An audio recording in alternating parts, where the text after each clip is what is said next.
आप सभी को नमस्कार, प्रणाम, सत श्री अकाल, सलाम। मैं आपका सलीम सुलखनी, जो कि आप लोगों के साथ लंबे समय से हर संघर्ष में साथ रहे हैं। और मीडिया का जो है देश के अंदर लंबे समय से एक अहम रोल रहा है कि वक्त के अनुसार हर बात को उठाना, चाहे वो अमीर हो चाहे गरीब हो, सबकी बात को प्रशासन तक पहुंचाना और बात को पहुंचाकर उसको इंसाफ दिलवाना।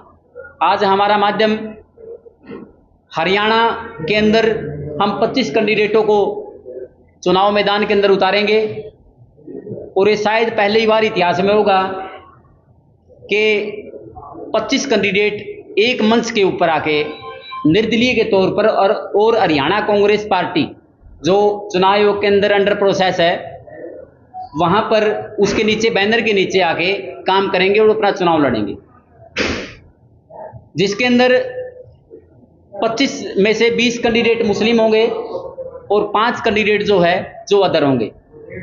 हमारा मोटिव ये है कि जिन लोगों के वोटों को गिना नहीं जाता, जिन लोगों के वोटों को सुना नहीं जाता, जिन लोगों के वोटों को सिर्फ इसलिए टाला जाता है कि ये तो वोट हैं अपने, जाएंगे तो जाएंगे कहाँ, इन सभी चीज़ों को देखते हुए पूर्व में मैं लोकसभा का प्रत्याशी रहा हूँ 2019 के अंदर।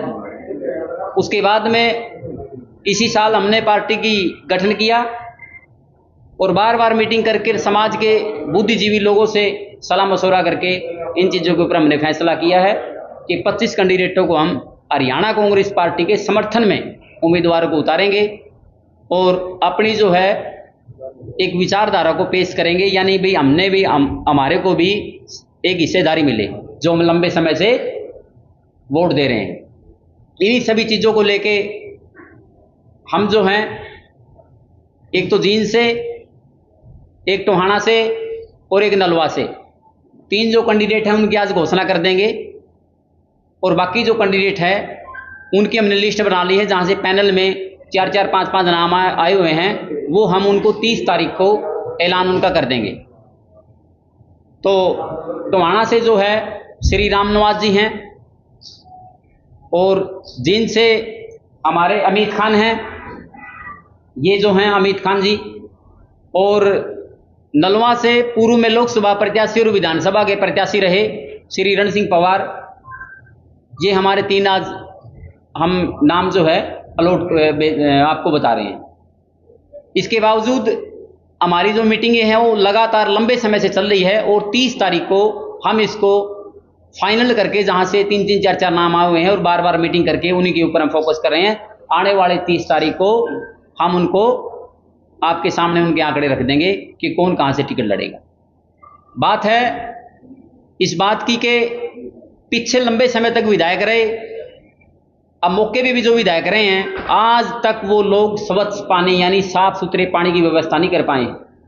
एक भी गांव में चले जाओ, शहर में चले जाओ, पहले गांवों में शहरों में अपने हरियाणा इंडिया के अंदर ये होता था कि विदेश के अंदर जो पानी मोल मिलता है, फिर उसके बाद में गांव में बात चलने लगी कि शहरों में पानी मोल मिलता है, और आज वो है कहीं आप भी चले जाओ, हमने यहाँ प्रोग्राम कर रखे, आज भी हमने मोल पानी पिया, नहीं पिया हो तो बता दो। हर जगह क्या है, एक प्राइवेटेशन सिस्टम को बढ़ाने के लिए गांव में शहर में कहीं भी साफ सुथरा पानी नहीं है। रोजगार की बात करें, जितने विधायक इन लोगों ने बनाए, कितने उन्होंने किन लोगों को रोजगार दिया, क्या उनसे कोई, मेरा एक सवाल बनता है और जनता के माध्यम से मैं और जनता से ही सवाल पूछ रहा हूं कि क्या बेरोजगारी की जब बात आई तो क्या उन्होंने आपको रोजगार दिलवाया, क्या किया? क्या बेरोजगारी की मांग को लेकर आप लोगों की उन्होंने बात उठाई?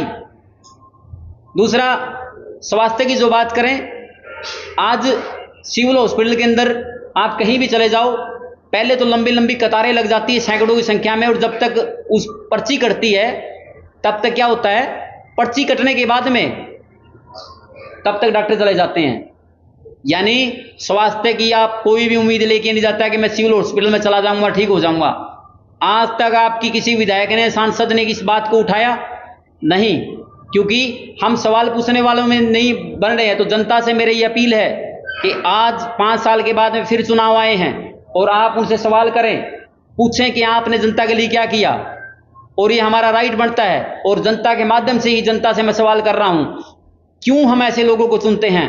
क्यों आप उन लोगों को नहीं चुनते जिन लोगों ने बसों के अंदर सफर करके ये देखा कि हरियाणा रोडवेज के अंदर आज रोडवेज बसों का सफर जो है कितनी किल्लत से हम कर रहे हैं। एपी कार्ड चला दिए, उस एपी कार्ड को करोगे क्या, उस कार्ड का बस ही नहीं है, चला कहाँ चलाओगे, वो एटीएम की तरह तो यूज होगा नहीं, उसमें कुछ निकल जाएंगे। उसका नाम का है, सिर्फ सरकार जो है ऐड के ऊपर अपना ध्यान दिया हुआ है और कुछ नहीं है। जनता ने इन चीजों के ऊपर फोकस करके एक ऐसे गरीब आदमी को, एक मजबूत आदमी को उतारना चाहिए जो सब चीजों से गया, मतलब हर चीजों से जो वाकिफ हो, उसको पता होना चाहिए कि हम कहां पर और क्या कर सकते हैं। जो उन मजबूरियों को समझता हो, उन चीजों को देखता हो, जिसको उन चीजों की जानकारी हो, जो लंबी लंबी राशन की लाइन में लगकर जिसको पता हो कि कैसे राशन मिलता है, जिसको लंबी लंबी कतारों में बेरोजगारी का आलम देखा हो, जो अपने डॉक्यूमेंट्स हाथ में लेकर शहर की गलियों में घुमा हो, जिसको ये पता हो कि बेरोजगारी क्या होती है, स्वास्थ्य के लिए जो लंबी लाइनें में बैठा हो, उसको पता होना चाहिए कि वो कैसे उस स्वास्थ्य की जो लाइनें हैं वो लोग दर्द समझते हैं। और जब तक हम उन लोगों को जब विधानसभा में, लोकसभा में नहीं भेजेंगे, तब तक व्यवस्था नहीं बदलेगी। हम क्या कर रहे हैं, बार बार उन्हीं लोगों में से या उनमें से बदलकर उन पूंजीपतियों से, जिनके अच्छे जुगाड़ हैं, जिनकी गाड़ियां चल रही हैं, जो माहौल बना रहे हैं कि इसका तो बड़ा अच्छा काम चल रहा है भाई, ये तो इसके पास तो गाड़ियां भी है, इसने तो 50 गाड़ियां रैली में लगा दी, इतने बैनर लग रहे हैं। आप लोग उनको ना देखो, आप लोग ये देखो, एक जब तक गरीब आदमी को जब तक आप मैदान में के अंदर नहीं लेके आएंगे, तब तक कोई उसका फायदा नहीं होगा, क्योंकि वो उन चीजों को समझता है। वो जो मजबूरी है, वो जो उस पानी की किल्लत है, बेरोजगारी है, स्वास्थ्य है, बीमारी है, उन सारी चीजों से वो वाकिफ है, वो समझता है कि कहां पर क्या होगा। तो मैं मीडिया के माध्यम से, आप अपने हिसार के अलावा भी पूरे आसपास के एरिए से और हरियाणा के लगभग चैनल से आप मेरे साथी आए हुए हैं, मैं आपके माध्यम से यही कहना चाहता हूं जनता से। और एक मेरा सवाल बनता है, ये जनता से मेरा सवाल भी बनता है कि मैं इसलिए सवाल ले रहा हूं कि क्यों हम ऐसे लोगों को भेजते हैं जो एक भी व्यवस्था को नहीं बदल सके। इतने सालों में गांव की छोड़ो, आप शहरों के अंदर 5 आंगल 2 आंगल बारिश हो जाती है, शिविर रुक जाते हैं, जैसे बाढ़ आ गई। क्यों नहीं ऐसी व्यवस्था को बदलते। एक चीज जो है, आने वाले टाइम में जो बीजेपी सरकार जब 2014 के अंदर आई, 10 साल तक उसने राज किया, क्या बदला उसने, एक चीज बताएं कि ये चीज बदली है। कुछ व्यवस्था, कोई कुछ भी चीज बदलने को नहीं रही। उसके बाद में पीछे कांग्रेस की सरकार रही, कांग्रेस ने तो हमेशा ही, वो आ गया, वो उसका बाबू बन गया, उसका बेटा बन गया, हमेशा की तरह एक अलग तरीके की राजनीति करी है। और कांग्रेस की वजह से जो बीजेपी सरकार उसका फायदा उठा रही है, जिसकी पूरी की पूरी जो है इंडियन नेशनल कांग्रेस उसकी जिम्मेवार है, जिसने एक लोगों के साथ, लोगों ने विश्वास था कि गरीब मजदूरों की बात सुनती है, लेकिन ये हमारे वहम था। जब ग्राउंड लेवल पर हमने इन चीजों को देखा, तो वो तो बीजेपी से भी बढ़कर है। बीजेपी ने तो हमारे को एक खास करके, कि मैं मुस्लिम कम्युनिटी से आता हूं, मुस्लिम समाज से आता हूं, उन लोगों ने जिस तरीके से व्यवहार किया है वो आप उसके लिए अच्छे तरीके से जानते हैं। धर्म की राजनीति वो करते हैं, लेकिन कमी कांग्रेस ने भी नहीं छोड़ी है। हमारे नाम की कोई भी ऐसी पार्टी सही नहीं है जिसने लोगों की व्यवस्था बदलने के लिए कुछ काम ना किया हो।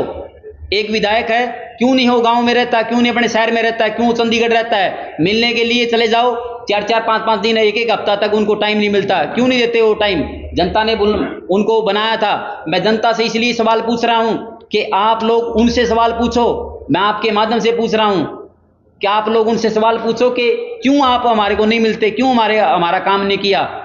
और जो पूंजीपतियों के चक्कर में अगर ये पड़े रहे, माहौल बनाने के चक्कर में रहेंगे, तो कहीं ना कहीं हम हमारे हरियाणा के जो विकास, जो नंबर 1 हरियाणा हम बनाना चाहते हैं, कहीं ना कहीं उसको नीचे लाने का जो काम कर रहे हैं। तो रामनिवास जी हैं टोहाना से जी, सभी साथियों को नमस्कार। 2 घोषणा की है प्रत्याशियों की, आपने बताया कि कितने पार्टी के जो कैंडिडेट, मुस्लिम कैंडिडेट कितने हैं? 20 कैंडिडेट होंगे सर, 25 में से। आप इनसे क्या बीजेपी की बी पार्टी बनकर काम कर रहे हैं? हरियाणा में कांग्रेस पार्टी का जनाधार बढ़ रहा है, लग रहा है, क्या कहीं ना कहीं को शॉर्टकट नहीं, हरियाणा के ओबीसी तो नहीं बनना चाहते आप? देखिए, हरियाणा का ओवैसी ना तो मैं बनना चाहता हूँ, ना ओवैसी भी बी पार्टी है। रियलिटी भी ये है और हकीकत भी ये है कि जब भी कोई भी आदमी मैदान के अंदर आता है और किसी की आवाज बढ़ता है, तो उसके ऊपर ये लालसा, ये इल्जाम लगते हैं। आज भी मेरे घर में वही छत है जो 40 साल पहले थी, और आज भी मैं वहीं रहता हूं जहां पहले था। ऐसी कुछ नहीं है। हमारा 20 कैंडिडेट उठाने का मतलब ये नहीं कि हम वोट खराब कर रहे हैं। हम अपने समाज के वोटों को एकजुट करके और उसके आगे जो वोटर है उनको लेकर हम विधानसभा तक पहुंचने का काम आपके करेंगे। समाज के वोट हैं कितने? बरवाला में कितने हैं? आदमपुर में कितने हैं? उचाना में कितने वोट हैं? 1500 वोटों की गिनती होती है। 1500 वोटों की गिनती इसलिए होती है कि देखो कुछ लोग अनपढ़ जो लोग होते हैं ना, उन लोगों का कुछ दायरा नहीं होता। आपको बताऊं, बरवाड़ा हल्के में हमारे 5000 से प्लस वोट हैं। रही आदमपुर की बात, आदमपुर में हमारे 4100 के लगभग वोट हैं। रही बात आपने उचाना का नाम लिया, जहां 15,000 वोटों से प्लस वोट हैं। उसका कारण ये है, आपको बता दूं, अलग अलग सभी कास्टों में, सभी धर्मों के अंदर एक कास्ट जो है, जाति जो है बनी हुई है। जाति जो बनी हुई है, जिसमें हमारे कुमार मुसलमान भी है, धोबी भी हैं, मनियार भी हैं, लोहार भी है, अपने मिरासी भी हैं, अलग अलग कैटेगरी के हैं। तो क्या हरियाणा को धर्म की राजनीति की तरफ नहीं लेके जा रहे आप? ऐसे कुछ नहीं लेके जा रहा। हम ये कह रहे हैं कि हमारा कुछ हुआ नहीं है। आपने चलो सवाल पूछ लिया, क्या करें हम उस चीज का, राजनीति का।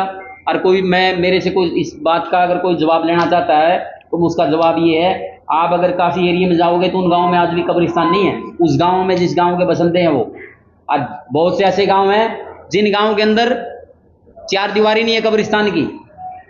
आप बताइए इससे ज्यादा और विकास क्या करेंगे? कांग्रेस ही नाम क्यों रखना, पार्टी का नाम कुछ और भी रख सकते थे। कांग्रेस का भी आपने कॉपी किया। दूसरी बात, जितने वोट आप बताते हैं उतने वोटों में तो किसी एक विधानसभा से जमानत भी नहीं बच सकती। कुल मिला के लगता है कि वोट खराब होंगे। आपकी बात बिल्कुल जायज है। मैं आपके दोनों सवाल का अलग अलग मैं जवाब दे देता हूँ। आपने पहला सवाल किया कि इतने वोटों से जमानत नहीं बचती। जमानत की बात है, जब भी हम कोई इलेक्शन लड़ते हैं या घर में कोई प्रोग्राम करते हैं, कहीं भी किसी भी चीज का कोई दायरा होता है, तो उसमें सबसे पहले हम अपने परिवार को, समाज को, रिश्तेदारों को लेकर उसके बाद शुरू करते हैं। जब मेरा परिवार, मेरा समाज ही मेरे साथ नहीं होगा तो मैं वहां अकेला क्या करूंगा? आप बताओ जी। दूसरा सवाल क्या था आपका? दूसरा सवाल यह था कि हरियाणा कांग्रेस पार्टी आपने नाम रखा कि आईएनसी, जैसे कि इंडियन नेशनल कांग्रेस है, फिर कांग्रेस का ही नाम इस्तेमाल क्यों करना पड़ा? कोई और नाम भी रखा जाता? बिल्कुल, आपकी इस बात का जवाब ये है कि हरियाणा जो कांग्रेस पार्टी है उसका नाम हमने हमेशा ही कांग्रेस में रहे हैं, और लंबे समय से हमारे पूर्वजों से, हमारी जितनी भी जब से पार्टी बनी है कांग्रेस, तब से लेके इंडिया के अंदर, तब से लेके आज तक हमारे पूर्वजों का इसके अंदर योगदान रहा है। और जब हम इसके अंदर ही थे तो इससे अलग हम देखो ना, तो हमने भी कभी बीजेपी को वोट दिया, तो हम बीजेपी का नाम कैसे रख लें? जिस पार्टी से है हम उसी की विचारधारा के हिसाब से एक अपनी उसके अंदर विचारधारा इंक्लूड करके अपना काम कर रहे हैं। तो पार्टी आपकी रजिस्टर्ड है? अंडर प्रोसेस है सर। मैं आपको बता देता हूं, आपकी बात ठीक है। अंडर प्रोसेस चुनाव आयोग के अंदर आपको बताऊं, हमारा जो लेटर थोड़ा लेट था, जिसके अंदर मैंने 21 तारीख को हमने दिल्ली हाई कोर्ट के अंदर रिट दायर कर दी, ठीक है। उसके बाद में हमारे पास लेटर भी आ गया था उनका। सर, अंडर प्रोसेस का मतलब जब तक चुनाव आयोग में वो प्रक्रिया में चल रहे हैं तब तक मैं उनको टिकट नहीं दे सकता, लेकिन समर्थन दे सकता हूं। समर्थित उम्मीदवार होंगे ये हमारे पार्टी की तरफ से जी। रहेंगे। मैनिफेस्टो वगैरह बनाया है क्या? बिल्कुल बनाया है सर। जो मैनिफेस्टो हमारा यही है, जो मैंने आपको थोड़ी देर पहले जो बताया था कि जो जनता के सामने जो सवाल है, महंगाई, बेरोजगारी, इन्हीं सभी बातों को लेकर जनता के बीच में जाएंगे। हमने सब कुछ तैयार है सर। युवा और महिलाओं को कितनी सीट देंगे आप? सर, मेरे वहाँ जो मैं आपको महिलाएं तो उसमें एक है, महिला सिर्फ उसमें एक है जो उकलाना से है। और रही बात 4 बुजुर्गों को छोड़ के बाकी सारे युवा हैं। आधार पर आप लोगों से वोट की आशा करते हैं? आधार पे सर जनता के सामने जाएंगे और उनके सामने रखेंगे कि किन सरकारों ने आपके क्या काम किया और हम क्या काम करेंगे। मुद्दा रहेगा सर महंगाई, बेरोजगारी, और आज के टाइम में जो मैंने आपको बताया, स्वास्थ्य, पानी की किल्लत, जो एक आम आदमी का अधिकार है। एक राजेश खन्ना की फिल्म भी आई थी जिसमें रोटी, कपड़ा और मकान, ठीक है, वो उसी के लिए लड़ते रहते हैं, ताकि उसमें ये दिखाया गया था भाई एक आम आदमी को उन चीज़ों की जरूरत है और वही चीज़ नहीं मिलती तो हमारे को उन सरकारों का उन चीज़ों का फिर क्या है जी। आपकी पार्टी ने अभी तक पार्टी सर 2019 के लोकसभा के चुनाव में मैंने इलेक्शन लड़ा, उसके बाद में हम धरातल के ऊपर भी, चाहे वो किसान मजदूर की बात हो, चाहे वो व्यापारी की बात हो, हर चीज़ पर हमने हर चीज़ का समर्थन किया है। और 5 साल तक हमने धरातल के से लेकर ऊपर तक का काम किया। और हमारे जो कैंडिडेट हैं वो लगातार पर्सनल लोगों से मिल के अपना काम कर रहे हैं। लेकिन हाँ, इतना ज़रूर है भाई, आ उल्ला नहीं किया हमारे कैंडिडेटों ने, क्योंकि आ उल्ले वाले हमारी जो है पार्टी नहीं है, ना हमारे कैंडिडेट हैं। हम तो एक दायरे में रह के काम करते हैं। किसान आंदोलन में आपकी पार्टी कहीं नहीं दिखी? बिल्कुल दिखी सर। किस आंदोलन का नाम ले रहे हैं सर? किसान आंदोलन के अंदर आप बैडो पट्टी की जो टोल कमेटी है उसके अंदर आप नाम देख लें, सलीम सुलखनी का। पार्टी है सर पार्टी रजिस्टर्ड उसके बाद में जो गठन किया हमने उसके बाद में किया है। ये अपने रामनुआज जी हैं टोहाना से। नमस्कार साथी। भाई देखो अपने भाई जो सलीम जी बोल गए, तो जो टोहाने की बात है भाई, टोहाना में आप डोर तो डोर करने लग रहे हैं, लोगों से मिलने लग रहे हैं। और सबसे बड़ा आज महंगाई का मुद्दा महंगाई का है, क्योंकि गरीब का बच्चा स्कूल में पढ़ नहीं पाता, फीस पूरी नहीं कर पाता। दूसरी चीज़ कि ये तो 5 किलो राशन एक महीना में 5 किलो राशन देते हैं। महंगाई इतनी, बेरोजगारी इतनी कर दी, 84 करोड़ लोग तो बेरोजगारी में पैदा कर दिए। तो ये नाज नहीं होता कि भाई नाज देने से परिवार चल जाएगा। उनके बच्चे की पढ़ाई भी हो है, घर में लड़कियों की शादी भी हैं, और उनके पारिवारिक रिश्ते हैं जो उनमें भी खर्चे हुए हैं। तो गवर्नमेंट तो कह दिया कि हम न तो 5 किलो राशन दे दिया और पब्लिक का भला कर दिया, पब्लिक का ये कर दिया, पब्लिक का वो कर दिया, कोई फ्री की बिजली दे रहा। आप पीछे देखो दिल्ली में वो जितनी फ्री की बिजली दी थी सारी की सारी वापस वो उनके पैसे कट के वो चली गई। तो पब्लिक से मेरी यही प्रार्थना है कि देश दुनिया की हर खबर सबसे पहले देखने के लिए फॉलो करें Dainik Savera TV, YouTube, Facebook, Instagram, X और व्हाट्सएप चैनल पर।